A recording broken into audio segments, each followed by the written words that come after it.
चलिए, नरेंद्र सिंह नेगी जी ने एक गीत गाया था बहुत पहले कि हूणी खानी देहरादून और सब विधानी देहरादून। और ये बात मैं आज क्यों कह रहा हूं, ये बात मैं बार बार क्यों कहता हूं, उसका एक ताजा उदाहरण अब आपको सुनने को मिलेगा। सबसे पहले मैं गजेंद्र रावत जी आपके पास आना चाहता हूं। नेगी जी ने एक गीत गाया था, हूणी खानी देहरादून सब विधानी देहरादून। आज जो बात लेके आप आए हैं कि भाई अगर एरो सिटी बननी है, ये टाउनशिप बननी है, तो पहाड़ में क्यों नहीं। राज्य जब हमें मिला था तो वो इसलिए मिला था कि पहाड़ों का विकास होगा। ऐसे ही बात है रावत जी। नरेंद्र सिंह नेगी की जो अगली लाइन थी हाँ, वो थी कि हमन बोली गैरसैंण हाँ, और तौन सुनी देहरादून। हाँ, यानी कि हमने कहा गैरसैंण, ये राज्य किसके लिए मांगा था? पहाड़ी राज्य। पनिशमेंट पोस्टिंग थी उत्तराखंड जब हम उत्तर प्रदेश में थे। उत्तर प्रदेश के लोग हमारे दुश्मन नहीं थे। हम लोगों ने एक ही परिवेश में जन्म लिया, एक साथ आगे बढ़े, सब कुछ ठीक था। हम लोग चूंकि अनकंफर्ट जोन में थे, हमें लगता था कि जो पहाड़ का आदमी है वो लखनऊ नहीं पहुंच सकता, यहाँ से दूरी बहुत ज्यादा है। और जो जो उपेक्षित क्षेत्र है, जो आज की तारीख में आप देख रहे हैं कि बड़ी बड़ी बिल्डिंगें बना दी और उसके बावजूद वहां डॉक्टर नहीं है, स्कूलों में जो है मास्टर नहीं है, और जो मंत्री विधायक मुख्यमंत्री सबके घर देहरादून हो गए, तो उन जिलों की चिंता कौन करेगा? और ये इससे बड़ी बेईमानी क्या हो सकती है कि आपने टिहरी बांध के लिए जमीन देने वालों की जमीन यहां दोबारा छीन ली। आप तीसरी बार उनको छीनने का कोशिश कर रहे हैं। और इन किसान भाइयों को, जो हमारे भाई लोग हैं, इनका क्या दोष है? क्या इन्होंने आपसे कहा था कि हम आपको इसलिए वोट दे रहे हैं? क्या इस क्षेत्र के सांसद को हमने इसलिए वोट दिया था कि आप कल के दिन यहाँ चुनकर जाएंगे और भारत सरकार में प्रस्ताव देंगे कि आपको जो है यहाँ ये नए नए जो अर्बन सिटी से लेकर ये सब आपको यहाँ बनाने, टाउनशिप बनानी है? हमारे सवाल ये है कि अगर इस प्रदेश का निर्माण पहाड़ी राज्य की मांग के लिए नहीं हुआ था, तो ये जितने मुख्यमंत्री बने स्पष्ट कर दें। जो ये सरकार है आज भी स्पष्ट कर दे। ये आज बोल दे कि एरो सिटी में और टाउनशिप में क्या डिफरेंस है, हम कल इस बात को वाइंड अप कर देंगे जी। अब चलिए, इसमें इंटरेस्टिंग ट्विस्ट आ गया। टाउनशिप और एक और एरो सिटी। समझ में नहीं आ रहा कि टाउनशिप बन रही है, एरो सिटी बन रही है। ये कह रहे हैं कि टाउनशिप बन रही है, उसका विरोध कर रहे हैं, सरकार कर रही है, हम तो एरो सिटी बना ही नहीं रहे।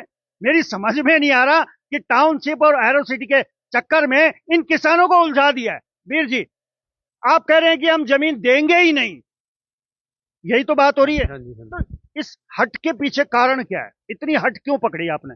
देखो, जमीन हम देंगे नहीं। हाँ, क्यों नहीं देंगे? कि जमीन हमारी रोजी रोटी है। जी, अगर हमारे से जमीन छिन गई तो हम कहाँ जाएंगे, फिर हम क्या करेंगे? और दूसरी बात की विकास, एरो सिटी और टाउनशिप या इंटीग्रेटेड सिटी, ये तीनों चीजें अलग अलग, पता नहीं, हमें समझ नहीं आ रहा क्यों कह रहे एरो सिटी है और ये एरो, ये हम तो कुछ समझते नहीं है इस बात को।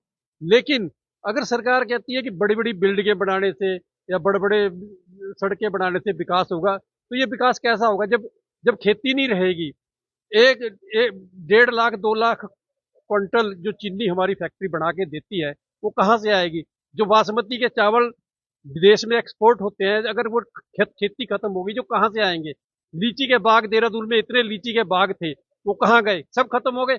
डोईवाड़े में बचे हैं, अगर सरकार उसको भी खत्म कर दी, और हमारी जो देहरादून की मशहूर लीची थी वो कहाँ जाएगी? चाहे हमारे देहरादून में मशहूर था चाहे चीनी चूना चावल, वो सब कहाँ चला गया? तो चलिए, वो विकास की भेंट चढ़ गया। चलिए, किच्छा और डोईवाला दो जगह सरकार ने चुनी है, और जहां हम खड़े हैं ये बीचों बीच देहरादून है, जहां स्मार्ट सिटी है। बारिश हो रही है, घुटने तक मैं पैंट ऊपर करके जाता हूं, मुझे लगता है कि कहीं स्मार्ट सिटी की सड़कें खराब ना हो जाए। वीर जी, ये सब चीजें, स्मार्ट सिटी का भी हमने हाल देखा है। अब एक एरो सिटी हो गई, टाउनशिप हो गई, डोईवाला में बना रहे हैं, और आप लोग विरोध कर रहे हैं कि हमारी जमीनें छीन लेंगे। वो तो कह रहे हैं कि हम मांग रहे हैं, छीन तोड़ा रहे हैं। मैं बहुगुणा जी आपके चैनल के माध्यम से बता दूं कि पहले तो जमीन लेने की जो बात आई, आपने अक्सर देखा होगा कि किसानों का डॉल को लेके बड़ा झगड़ा रहता है, जो बीच की मैंड होती है। किसान तो अपने सके भाई को भी डॉल नहीं काटने देता। आपने देखा होगा अक्सर किसानों में झगड़े का कारण ये बनता है, तूने मेरी मैंड काट ली, तो किसान तो उसका अपने सके भाई का सिर फोड़ने में जाता है।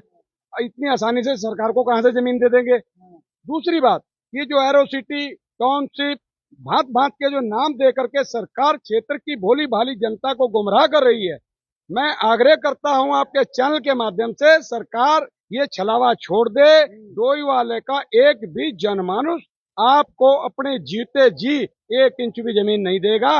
अगर आपको वहां कंक्रीट का एक जंगल नया बसाना है तो हमारी लाशों के ऊपर कंक्रीट की अमीरों की इमारतें उतारनी पड़ेंगी, अन्यथा वहां से हम भली भांति जमीन छोड़ने वाले नहीं, अपने जीते जी जमीन बिल्कुल नहीं छोड़ेंगे। चलिए चलिए, बड़ी बात इन्होंने कह दी है कि अपने जीते जी जमीन नहीं छोड़ेंगे।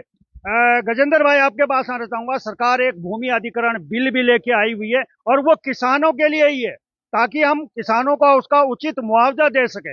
जब इसमें कानून बना हुआ है तो फिर वो तो कहेंगे कि इसमें कानून बना हुआ है, आपको तो देनी पड़ेगी क्योंकि कानून है। तब क्या करेंगे किसान? बहुगुणा जी, जब मेरी मुंडन नहीं हुई थी, उस समय हमारी जमीन का अधिग्रहण हुआ टिहरी डैम के लिए और हमें भानेवाला शिफ्ट कर दिया। 2003 में हमारे लोगों की जमीन छीन ली कि हवाई अड्डे का विस्तार हो रहा है। 2022 में फिर जमीन छीन ली और अब जब 2023 में आ गए तो फिर जमीन छीन ली। इस देश में ये पहला उदाहरण है कि आप एक किसान के पीछे कितनी बुरी तरह पड़े हुए हैं और हमारे लोगों ने दहशत में अपनी जमीन बेचकर जो जिस क्षेत्र में जमीनें खरीदी वहां आप टाउनशिप बनाने की बात कर रहे हैं। तो आपने कहां छोड़ा?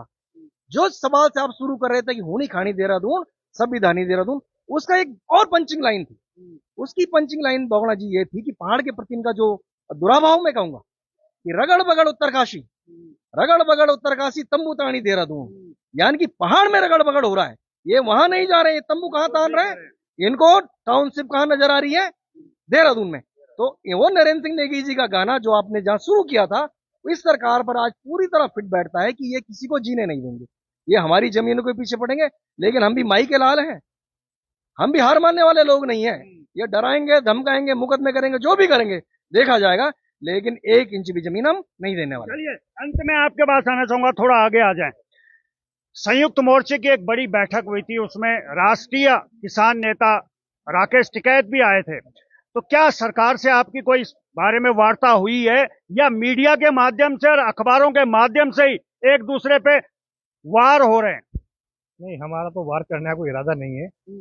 हमारा ये कहना है कि आपका प्रिंट मीडिया, इलेक्ट्रॉनिक मीडिया में लगातार ये लोग उल्टे सीधे बयान आ रहे हैं कि स्मार्ट सिटी बन रही है, टाउनशिप बन रही है, एरो सिटी की चर्चा हो रही है और दाएं बाएं से जो हमारी गुप्तचर हमारे पास जो सरकार के अंदर से जो रिपोर्ट निकल के आ रही है, पहले तो ये जो हमारे मुख्यमंत्री और मंत्री जो बयान दे रहे हैं उसी में ही ये बात इस पर झलकती है कि कुछ ना कुछ तो गड़बड़ ठीक ठाक है और उसकी तैयारी अंदर अंदर जो है सरकार कर रही है। अभी एसडीएम साहब महोदय हमारे डोईवाला में, उनसे जब पूछा कि आपने भाई आप स्टेटमेंट क्यों नहीं देते, आप सीधा स्टेटमेंट दे दो मीडिया को बुला के और कि भाई कोई टाउनशिप नहीं बन रही है, कोई एरोसिटी नहीं बन रही है और आप बेफिक्र रहो। तो उन्होंने ये कहा कि मीडिया वालों को मेरे पास लाओ बुला के। 2 बच्चे हमारे पत्रकार वहां थे, उन्हें बुलाया तो कहा कि आप लोग बाहर हो जाओ और मैं जरा इनसे बात कर लूँ। कोई स्टेटमेंट नहीं दिया और चुपचाप बाहर निकल गए।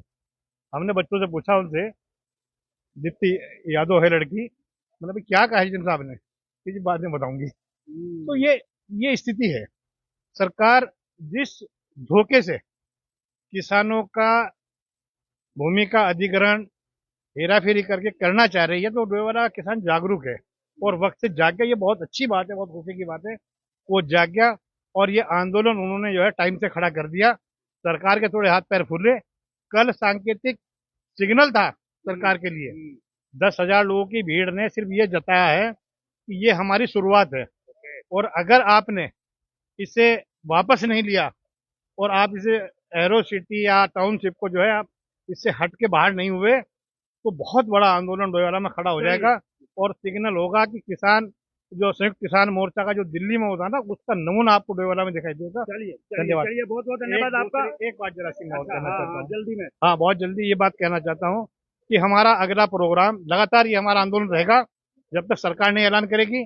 और अगला प्रोग्राम 3 अक्टूबर को हमारा 15 को हजारों ट्रैक्टरों के साथ जो है हम रैली करेंगे और सरकार तक पहुंचेंगे और जब तक ये घोषणा नहीं कर देंगे सरकार के नाक में दम कर देंगे। चलिए, धन्यवाद। नाक में दम कर देंगे। चलिए, एक समय में नारा लगता था जय जवान जय किसान। जय जवान का नारा आज भी बुलंद है, लेकिन जय जवान और जय किसान का नारा कहीं ना कहीं अब सुनने को कम मिलता है या किसानों पे सवाल बहुत दागे जाते हैं। जितने लोग ये वीडियो देख रहे हैं, यकीन मानिएगा, सरकार अपनी जगह, राजनीति अपनी जगह, लेकिन जो रोटी का निवाला आप शाम को खाते हैं ना, वो ये किसान ही उगाते हैं। वरना अब वो दिन भी आने लगे हैं कि शक्ति भोग आटा, अन्नपूर्णा आटा, मैं देखा आटा और खिंचा हुआ आटा, इससे भी बदतर आटा हमें खाना पड़ेगा अगर ये किसान नहीं रहे। तो चलिए इस खबर पे लगातार बने रहेंगे। ट्रैक्टरों की बात हुई है, ट्रैक्टर आने को दिखेंगे नहीं दिखेंगे, क्या कुछ होगा वो सब बताएंगे। तो फिलहाल अभी के लिए बस इतना ही। देखते रहिए पर्वतवाणी लाइव।